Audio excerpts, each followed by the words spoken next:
Everyone, मैं अभिषेक Srivastava alpha bankers के online YouTube platform पे आप सभी का स्वागत करता हूं। जैसे कि कल एक इन्फॉर्मेशन आई है, ठीक है, गवर्नमेंट ने एक बिल पास किया है जिसमें क्या हो रहा है कि उसने एनआरए को मंजूरी दी है। एनआरए क्या होता है, देखना बहुत ध्यान से, नेशनल रिक्रूटमेंट एजेंसी, ठीक है, इसको मंजूरी दी है सेट कराने के लिए। इसको क्या बोलते हैं, कॉमन एलिजिबिलिटी टेस्ट, ठीक है, कॉमन एलिजिबिलिटी टेस्ट। अब ये होता क्या है, इसके क्या एडवांटेज है, क्या डिसएडवांटेज है, ये देखते हैं, ठीक है। देखो अभी तक क्या होता था, एसएससी, ठीक है, आईबीपीएस और रेलवे, ठीक है, इसके अपने अलग अलग पेपर थे। इसका क्या था, टीयर 1, टीयर 2, टीयर 3, ठीक है। इसका क्या था, प्री, मेंस और इंटरव्यू। इसका क्या था, सीबीटी 1 और सीबीटी 2, ठीक है।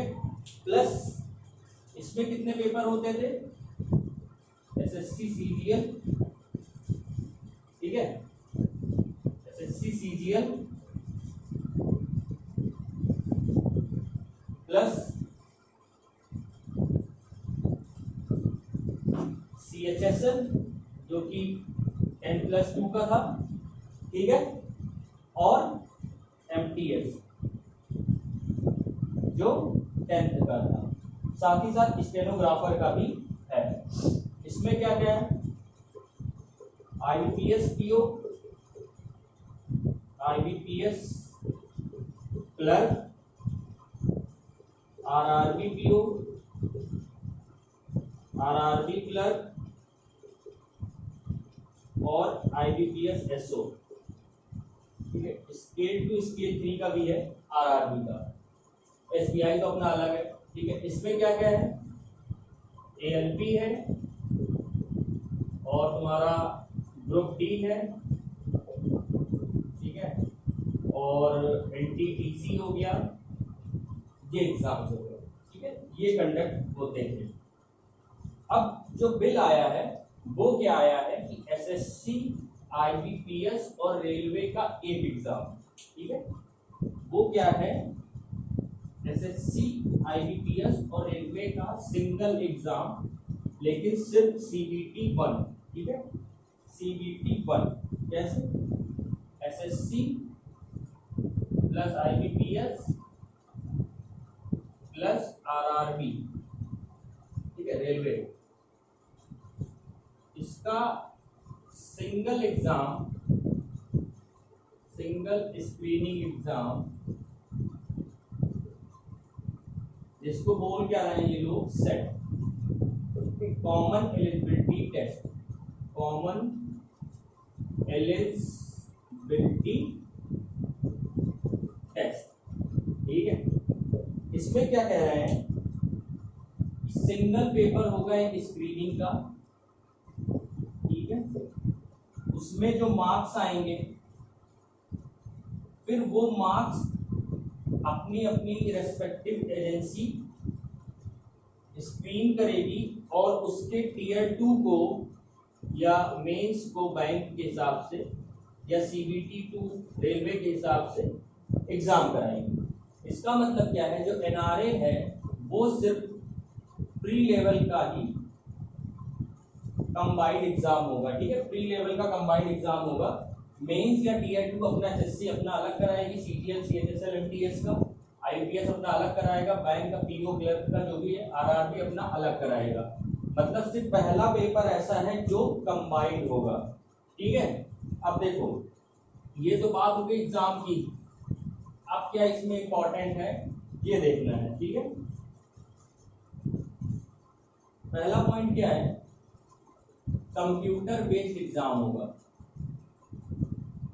ठीक है, कंप्यूटर बेस्ड एग्जाम, इसको बोलते हैं सीबीटी, कंप्यूटर बेस्ड, ठीक है, वो होगा। उसके बाद दूसरा क्या है,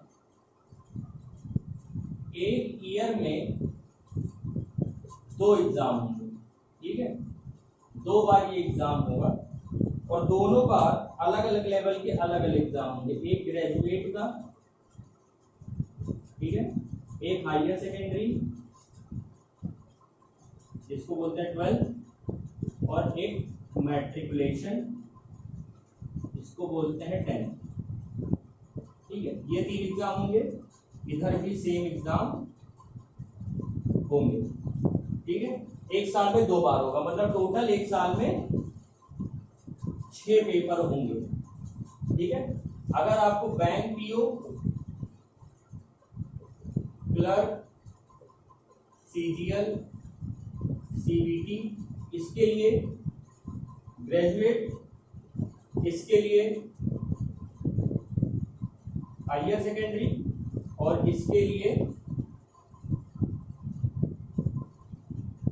10th का पास होना जरूरी है, ठीक है। 10th का पास होना जरूरी है, ठीक है। अब देखो, ग्रेजुएट का सिंगल पेपर होगा, चाहे वो बैंक का हो चाहे एसएससी का हो, सब मिला के रेलवे का भी। अभी तक क्या होता था, अलग अलग पेपर होते थे, अलग अलग उसके सिलेबस थे। अभी कंबाइंड सिलेबस आया नहीं है, ठीक है, कंबाइंड सिलेबस आया नहीं है। चलो, और दूसरा एडवांटेज देखते हैं इसका। दूसरा एडवांटेज क्या है,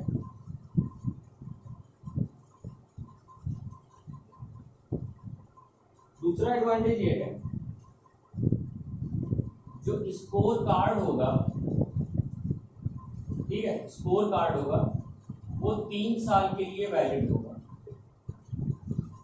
3 साल के लिए वैलिड होगा। इसका ये मतलब नहीं कि अगर आपने 2021 में पेपर दिया है तो अब 22 और 23 में नहीं दे सकते हो, बिल्कुल दे सकते हो। जो बेस्ट ऑफ स्कोर होगा वही लिया जाएगा, ठीक है, बेस्ट ऑफ स्कोर जो होगा वही लिया जाएगा। इसको स्टार्ट करने की जो डेट आई है वो 2021 से ही आई है, ठीक है, 2021 से शुरू करने की इसकी प्लानिंग है, ठीक है।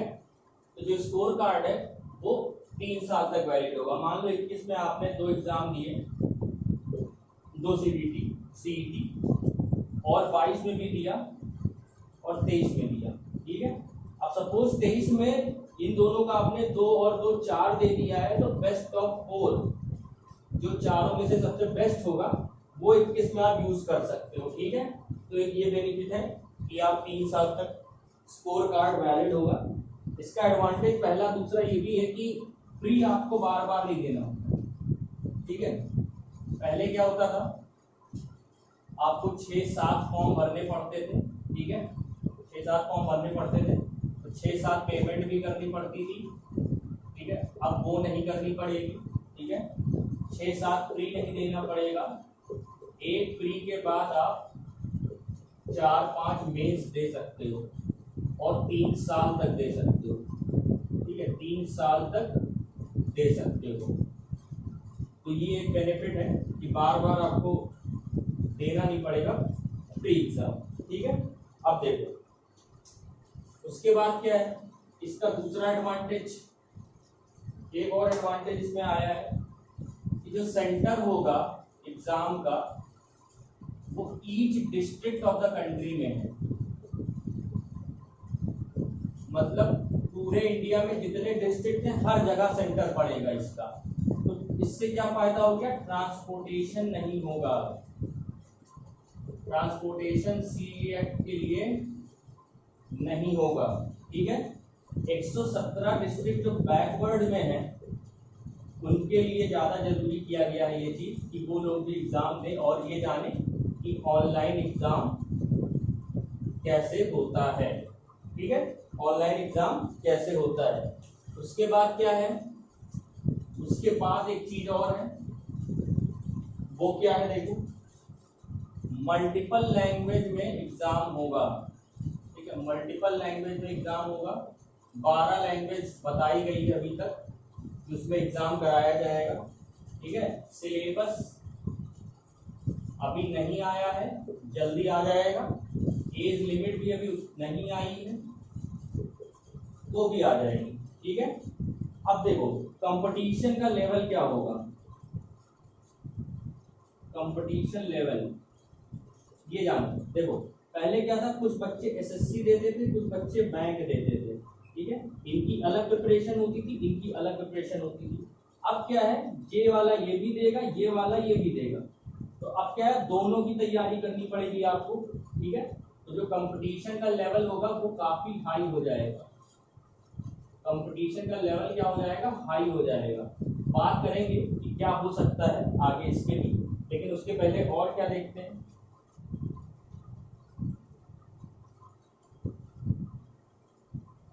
जैसा कि उसमें बताया गया है, अटेम्प्ट के लिए कोई रिस्ट्रिक्शन नहीं है, ठीक है, अटेम्प्ट के लिए कोई भी रिस्ट्रिक्शन नहीं है, ठीक है।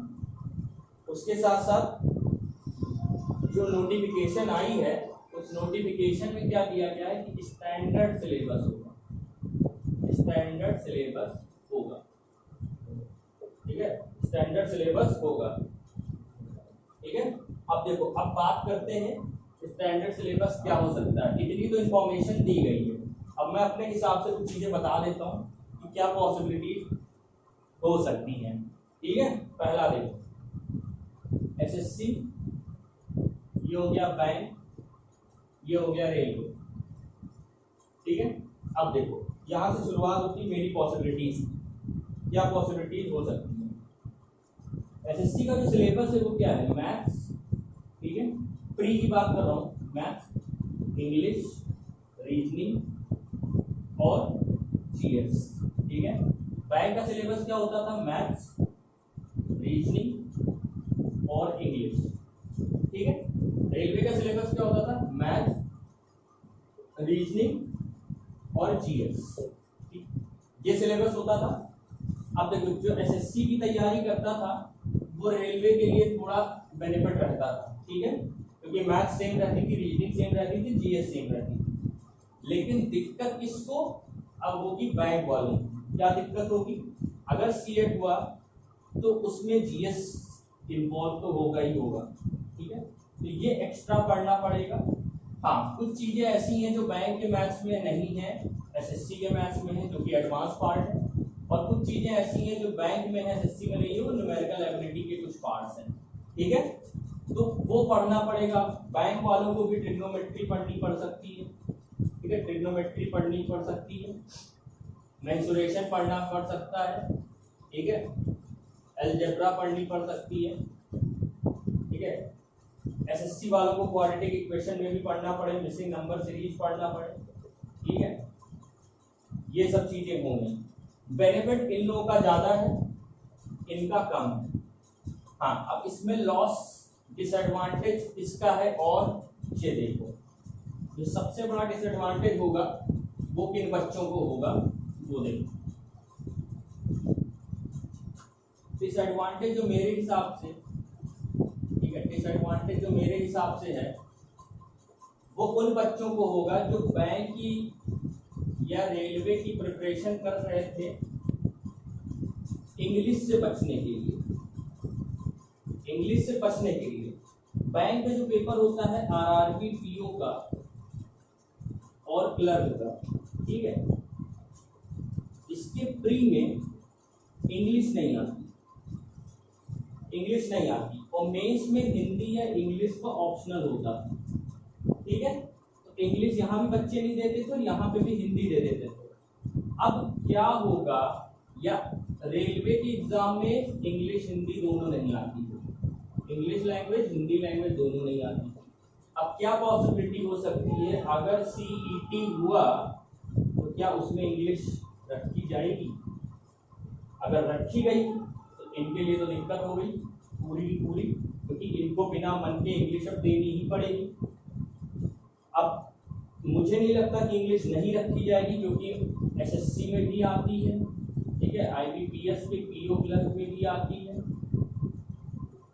और इसके तीनों एग्जाम में आती है, तो 5 एग्जाम में आती है और 2 एग्जाम में नहीं आती है। वेटेज तो इसी का ज्यादा है कि 5 एग्जाम ऐसे हैं जिसमें आती है, तो उनके लिए बहुत नुकसान हो गया जो आरआरबी की पीओ और क्लर्क के लिए बैठे थे कि हिंदी से देंगे नेक्स्ट ईयर से, उनके लिए नुकसान क्या है, उनको इंग्लिश पढ़नी ही पड़ेगी। ठीक है, तो ये मेरे हिसाब से ये एक लॉस अच्छा खासा है बैंक वालों के लिए और रेलवे वालों के लिए जो इंग्लिश से बच रहे थे। बाकी तो ठीक ठाक है। प्लस पॉइंट भी है कुछ। प्लस पॉइंट में एक चीज ये भी है, प्लस पॉइंट में क्या है कि एक स्टूडेंट जो बहुत अच्छा है पढ़ने में वो 6 प्री देता है और 6 प्री उसके क्लियर हो जाते हैं, मे बी उसकी एक में जॉब लगे तो वो 5 सीटें प्री की खा जाता है।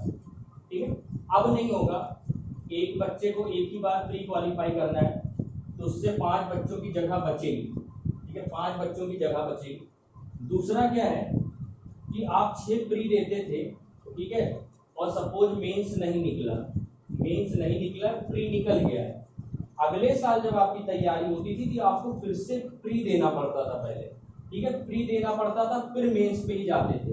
तो क्या है ना, अब 3 साल तक अगर आपने इसकी प्री क्वालिफाई कर ली तो आप मेंस डायरेक्ट दे सकते हो। तो ये बहुत बड़ा प्लस पॉइंट है कि आपको प्री दोबारा नहीं स्क्रीनिंग करानी पड़ेगी। एक बार अगर प्री निकल गया तो 3 साल तक आप डायरेक्ट मेंस भी दो तो कोई दिक्कत नहीं है। ठीक है, ये चीजें थी सीईटी कॉमन एलिजिबिलिटी टेस्ट की। ठीक है, बाकी इंफॉर्मेशन अभी आई नहीं है, इस सिलेबस आएगा तो उस पर एक अलग वीडियो बना देंगे। इतने में यही है कि मेरे हिसाब से, ठीक है, मेरे हिसाब से 75% तो एडवांटेज है, 25% लॉस है। वो किसका है, आरआरबी, पीओ, क्लर्क और रेलवे वालों के लिए। अब इनके बारे में सरकार क्या सोचती है ये देखना होगा। ठीक है, कि इनके ड्रॉबैक्स को कैसे हैंडल किया जाएगा। ठीक है, यहाँ तक की बात थी, बाकी आपको सारी इन्फॉर्मेशन प्रोवाइड करा दी जाएगी जैसे ही साइट पे आएगा कहीं पे। तब तक के लिए इतनी इन्फॉर्मेशन दी गई है, उतनी ही देखते हैं। ठीक है, चलो, थैंक यू।